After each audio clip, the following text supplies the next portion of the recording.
there, Lindsay here, the Frugal Crafter. Today I have a little bit, I don't know if I'd want to call it a review or maybe just an overview and a nosy little look at a set of paints I recently received as a gift from my friend Ophelia. She had an extra set and she asked if I would like to have one. And I had used this brand of paints in the past in tube form, so the chance to try out a set in half pans I was really excited about. So I said, absolutely, thank you so much. So what we're going to do is we're going to look at this set that I'm going to show you that comes in half pans. I'm also going to show you these tubes that I got probably 20 years ago. I've used some up. This one is just completely used up. I put what was left into a pan in there, and I think I got like a mixing set that had like primary cyan, primary magenta, and primary yellow. Used up the yellow, so I can't really comment on that other than I liked it because I used it up. And then I have a few other ones that I picked up open stock.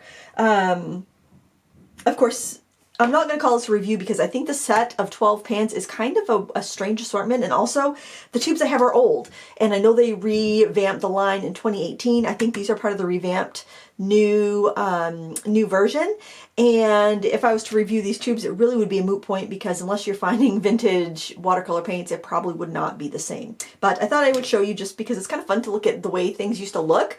I really like this packaging with the hummingbird on it and all the color. The new tubes are very sophisticated looking, but I like color and I like fun. So I think they kept the color name numbers the same. But in any event, let's take a look. So I was really fancy here, and as I unwrapped the pans, I stapled them to a piece of watercolor paper. And the reason I did that is because I didn't have any double-sided tape upstairs on the fun art desk where I was playing with this. So sadly, you're not going to see an unboxing of a pristine new set. It was pristine and new when I got it, but I was playing upstairs with these this weekend, just kind of unwinding. So it does come with a piece of Arches watercolor paper, and I've seen other people unbox these because I was doing a little research on these before I went to film. Kind of after I made my kind of like cemented down my thoughts on it, I went to see what other people had to say. And sometimes they have a piece of like Canson Heritage watercolor paper for the swatch, and mine is Arches. I'm not sure if there's any significance to that, like maybe for a different market. I don't know. It is kind of one of the heavy enamel tins. It's got a silver, matte silver sheen to it. It feels nice and heavy. It's actually does feel quite a bit heavier than a regular 12 set. Let me grab a 12 set here and I'll show you size-wise how they compare, because I have all my tins in here, so I can just, no, you know what, that's not a regular one. Yeah, okay. Actually, no, it is pretty close.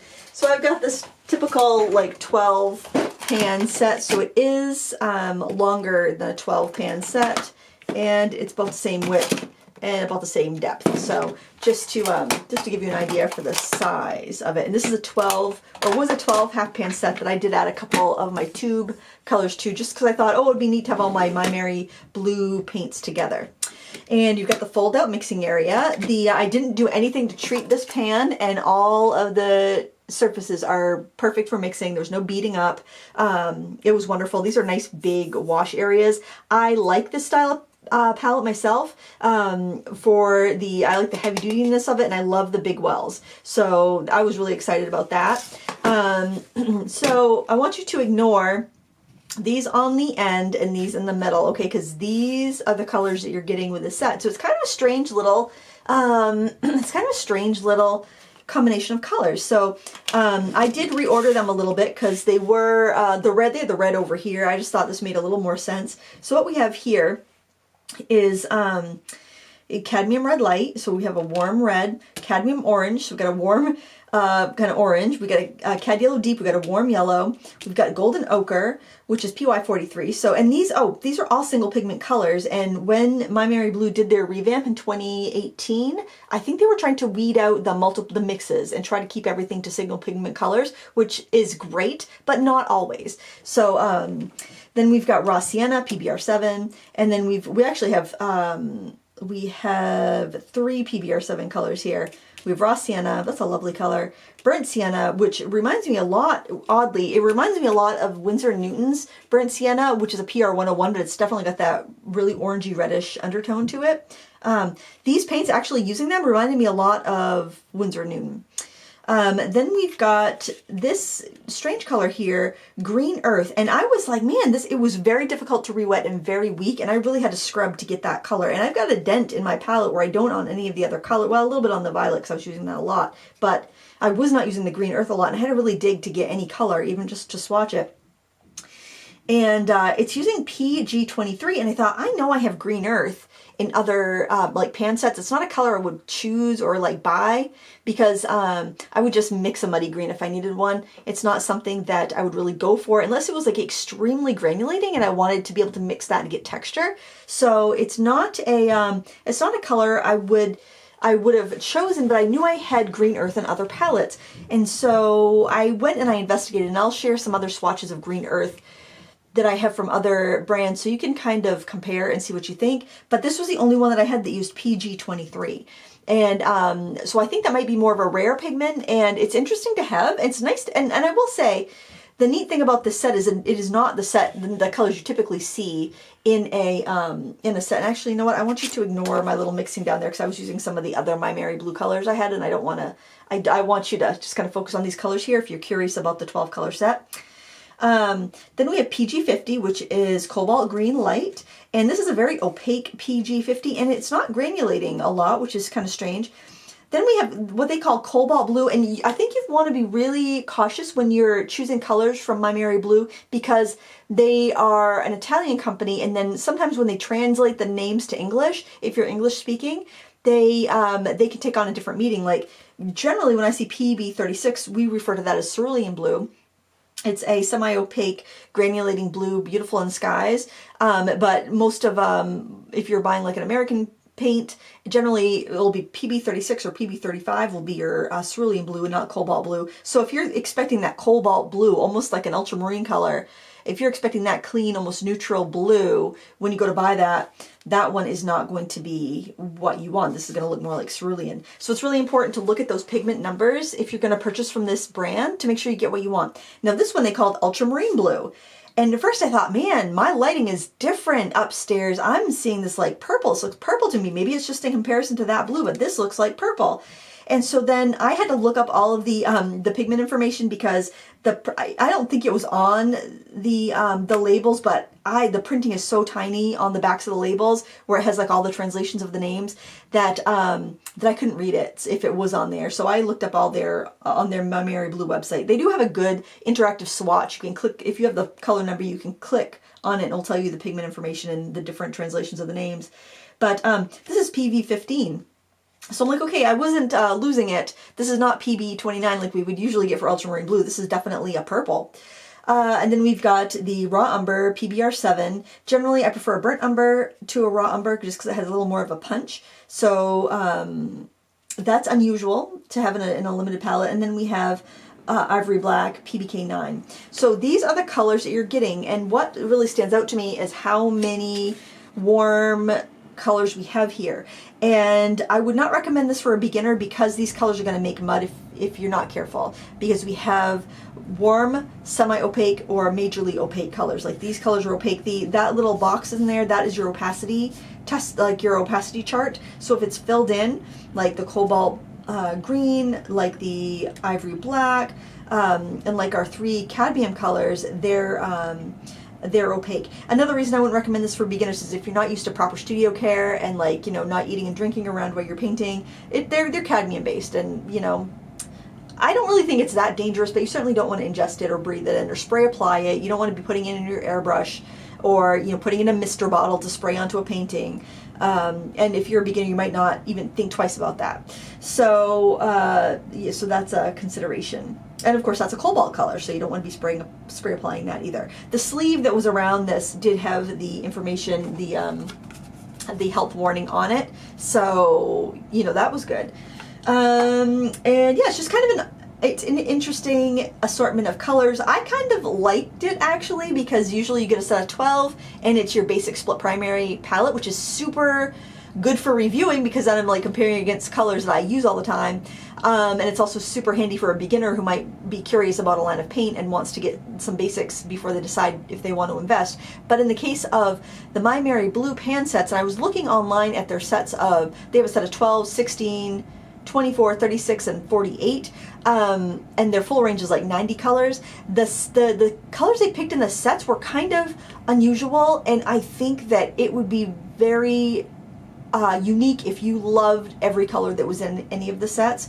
So I would recommend probably getting them open stock if it's a color you know you're going to use or is unusual, or you know, something you don't see every day and you want to try it from that brand. So that would be my recommendation anyways. And these do tend to be a little bit pricey, especially by the tubes now. These old tubes were 15 ml and the new tubes are only 12 ml, so you are getting a smaller tube of paint than what you may be if you're comparing like Daniel Smith to MaimeriBlu and be like, oh, that seems reasonable. You are getting a couple less mls of paint. So just kind of keep that in mind while you are doing your shopping. I did see a swatch of their Potter's Pink and it's really nice, so that's one I would definitely consider picking up open stock. But I have to say, I love their tube paints that I used in the past, so so that, you know, I had a very favorable opinion of this brand anyway before we even got started.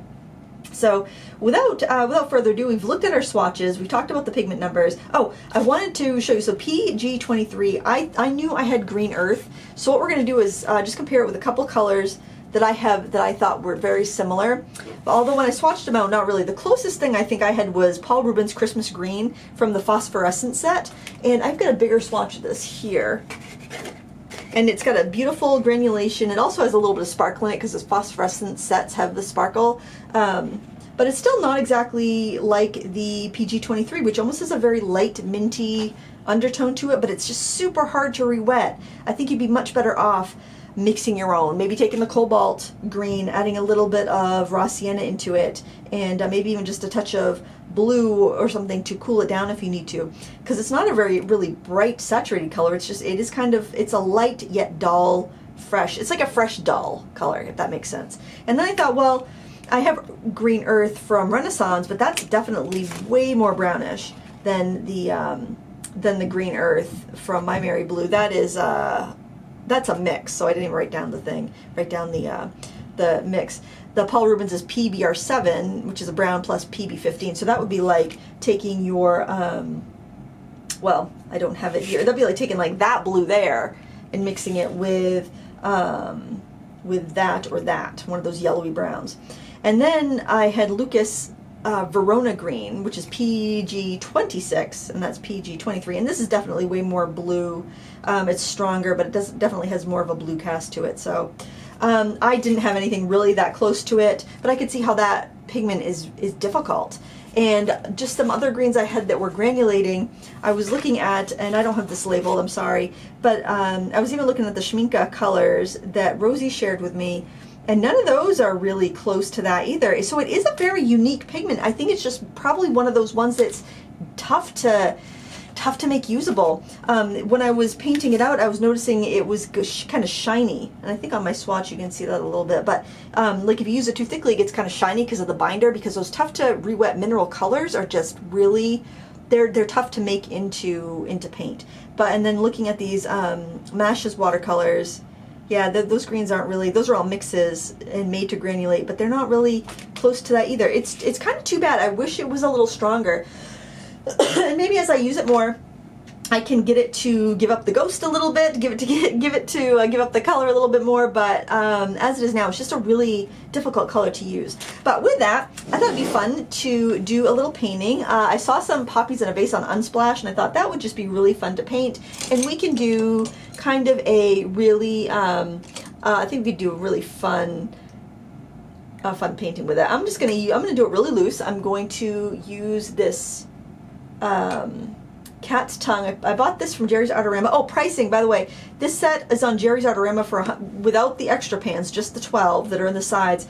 It is, I think, $128, and then I looked around. Jackson has it for $81, and Jackson has the sets a lot more reasonably, so I think the 36 set is, oh, and they're out of stock on those. Actually, yeah, they're out of stock on the bigger sets, and they have a low stock on the 16 set, but their 36 set is like $146. Jerry's is a 48 set, and Jackson's does not. So just depends on, you know, how much you want it, what you want to pay for it. I think they're a little expensive in American shops.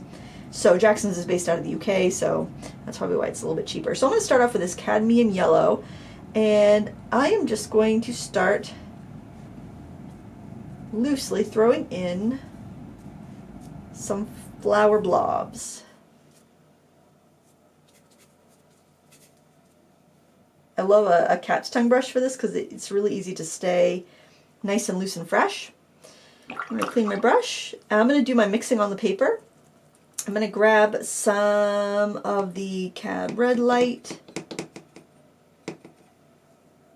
which is a warmer color here. I'm going to try to think of where the bottom of the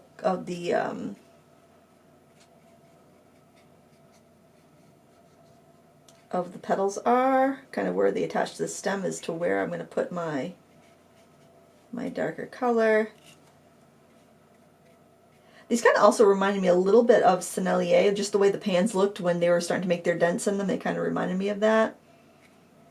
I haven't really done a lot of glazing. Oh, I do have a couple little things in my sketchbook I can show you, but it's nothing to really write home about, but I was just kind of playing with them. Now I almost see, now these are all single pigment colors. However, if I mix these two colors together, I'm going to get that intermediary color, even though it's using a different pigment. It's still going to, you know, look like the same color. So I kind of think it's a bummer that, like, that could have been something else. I think these three colors here, you know, I think we could definitely, though, out of those four, I would keep the raw sienna, and then I would do a burnt umber, and I think I would just let the others go, or a more cooler burnt sienna. That's just me, though. You know, that's totally preference, but still, you know.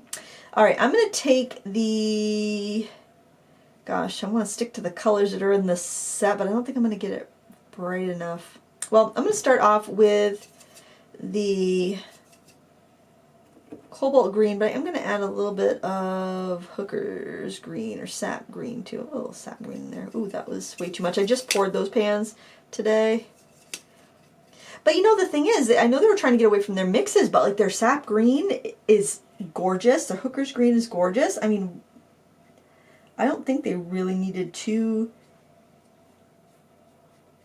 get rid of them. Oh, I've got way more stems than I need in there. Oh well. And grab a little bit of this. Well, I know I'll call it cerulean because it looks like it's what we call cerulean. I'm going to add a little bit of the burnt sienna to that. I just had a little indigo in there from a previous batch. So just like what I'm saying about the green, like, yeah, it's not a mix, it's a single pigment, but it's really difficult to use it. I think that people would be kind of disappointed in that, even though, yeah, it's a single pigment color, fair. And I don't understand how they pick the colors for some of the sets. I would just think that you would put your more kind of tried and true colors, like you'd put your primaries, for instance, in like a basic set. Now I'm not complaining because I have all those colors, but as far as like if I was going to do a review on these, which I'm really not calling this a review, like I said, I don't think it would be really fair to call that a review. But like if I was going to review it, I would choose like open stock, like the more primary colors, just to get a good fair assessment. I'm going to grab, actually let's grab some of this off my palette that I was playing with yesterday. It has a little bit of that primary cyan, which it's a gorgeous color. I would love to see. Well, they must have it. They must still have it because I think that was a single pigment anyway. And I think I'll just scrub that out a little bit.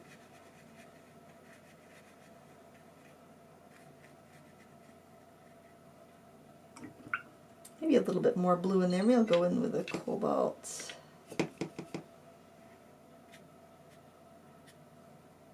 Cobalt, aka cerulean. And I want to put some light. So what I think I'll do is I'll just drag out. I like to do that. Alright, I do feel like I need a little bit of a crispness to this. So I'm going to go in with my magenta that I poured yesterday. So it's starting to set up a little bit.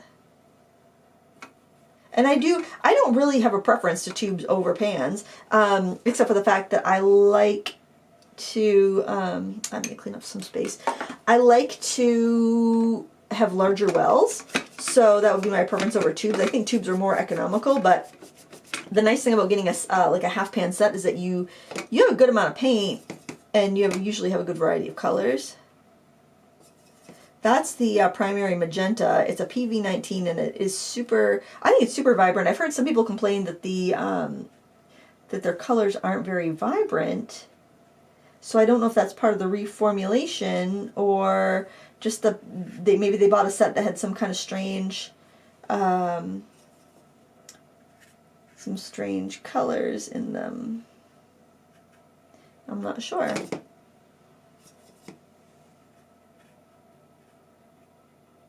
This one looks like a tulip. Kind of like the way that one is. I don't know if I want to mess with that one too much. Now it does seem to be they do seem to lose a little bit of vibrancy as they dry. Like maybe they have a little bit more of a shift. So I'm going to go in and add a little bit more. Oh, actually, I'll add some of the orange in there. Now, another thing, my gosh, learn how to talk, Lindsay. Another thing that kind of, I don't know, that I'm probably going to change is the apparatus that's holding these in. It is very wiggly, and I don't like that. I'm going to put a little streak of that color in there, right in the water. And I'll show you here. If I remove the rails, I have the individual pans sitting in there in poster putty. So the dividers in between the paints are kind of wide, so they wiggle around. I can put them back in this way, but they won't. But the rails won't fit if I do that. But then they've got all this wiggly here, so I might actually pull out that metallic, the dividers, and put them in with some poster putty or magnets. I'm not sure. Now it's hard to get them out once you do that.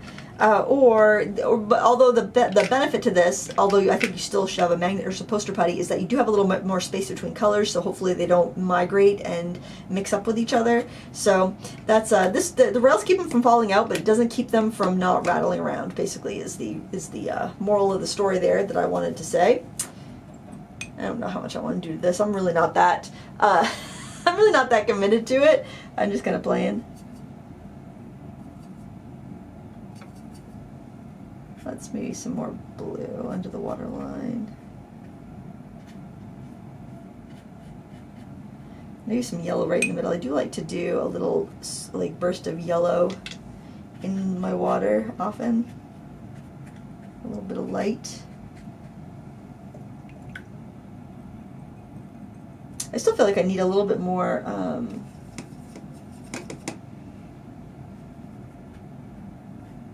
contrast in the center of these flowers, but I think I might have to go with maybe I'll go with the indigo. I don't really like to use black. Black can be kind of dull looking. I mean, this indigo is a mix of PB27 and PBK, I want to say 7? I'm not sure. But yeah, that was one of the older colors. I don't think they have that one anymore because they're getting rid of the mixes, but then again, they might, I don't know.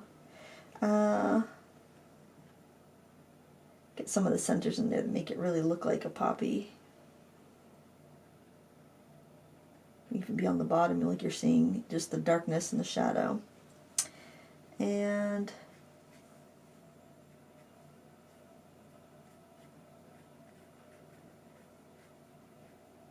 I don't know. I mean, that's kind of fun. I think I'll call that done. But it's just a quick look at the MaimeriBlu set of 12 half pan watercolors. Some unique colors there, I will say that. So I don't think that, I don't know. I think this would be a good one if you just want to, if you know you like those colors and you'll use them. I think as a set put together, they're an odd bunch. But the paints, with the exception of the green earth, perform pretty well. I really like the cadmiums and the cobalts. I know they can be harder to come by now, so that's a great source for those. I'm not as hot on the earth tones, but that's another reason they remind me of the Winsor Newton earth tones. They have that kind of delicateness to them, and I usually want more of a hearty earth tone personally. but everybody's different and you might prefer that. This here is, I was just kind of playing with some of the colors I already had and mixing them with some of the colors in this set, so I'll probably just trim that off and put that in my swatch binder. But I really like the palette. It's nice and sturdy. So yeah, there you have it. It's not really a review because I don't feel like it's a good assortment of the new colors, but it's an overview of that set anyway, and if you like those colors, then go for it. And yeah, it's kind of fun. It's fun and different, and I enjoyed playing with that. Oh, let me show you the color, just the little sketches that I did here. I was playing here with a mixture of I used the primary magenta, rather, the primary magenta, and then the colors from the set. I was just kind of doing a really, really loose floral, and then I was doing a sky. One thing I noticed is that the paper and paint seemed to stay wetter longer. It seemed like it took forever for this to dry, and I would go in and add layers that would just kind of diffuse out. So if you're in an area that dry, like a really arid and dry area, maybe they have extra humectant in them or something to just kind of grab more moisture from the air, because it seemed like it took a lot longer for it to dry. That's something that could be a significant benefit. The other thing, oh, right here, I just did a couple little bugs on that page with those. And again, really took a long time to dry, which is kind of fun if you're trying to do some blending effects. Like this is all still, like I'm holding it to the light. You can see where it's still shiny here. So that's something like if you're doing some landscapes where you want that extra open time, that might be a useful difference. You know, anytime you're getting a professional set of watercolors or a professional watercolor, they're going to be pretty good. It just depends. There's always just subtle little nuances between brands that that might work better with your style. That's why there's so many professional brands out there, and every artist has their favorite. So if you're looking for a watercolor paint with a little more open time, single pigment colors, I would recommend picking your own single pigment colors so that you have a set that's really going to work for you.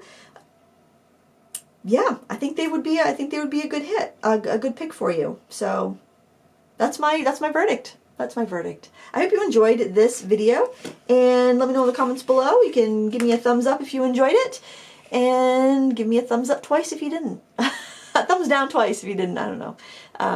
Anyway, have a great day, and until next time, happy crafting.